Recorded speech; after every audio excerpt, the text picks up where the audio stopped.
Goeiedag, baie welkom ook by vanoggend se saam stil word en ook ons nadink saam deur die Here se woord. Ons lees vanoggend uit Genesis 28 en ons lees vers 10 tot 17.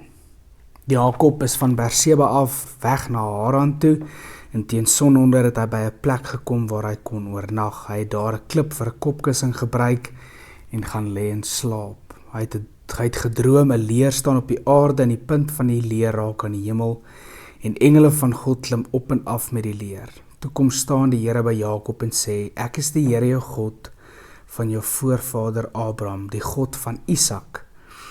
Ek sal die grond waarop jy lê vir jou en jou nageslag gee.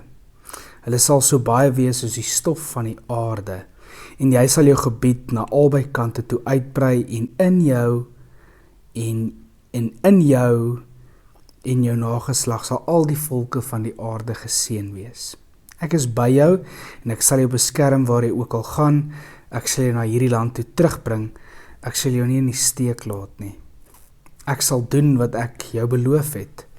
Jakob het wakker geskrik en gesê, die Here is op hierdie plek en ek het dit nie besef nie. Jakob het bang geword en gesê, hoe skrikwekkend is hierdie plek. Dit is niks anders nie as die huis van God. Dit is die poort van die hemel. Hierdie woorde, die Here is op hierdie plek en ek het dit nie besef nie. Waar het jy al dalk so 'n ervaring beleef waar God op 'n baie spesifieke manier amper gekamoufleer kom as iets wat in jou lewe met jou gebeur?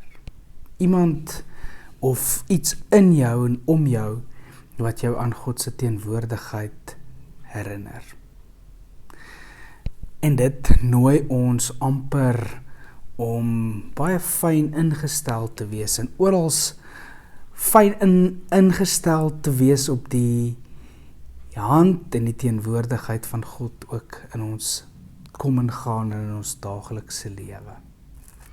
Mag dit so wees dat jy die Here ervaar en net hierna dan rig Jakob so 'n altaar op en bring dan eintlik eer aan die Here en noem hierdie plek Bethel.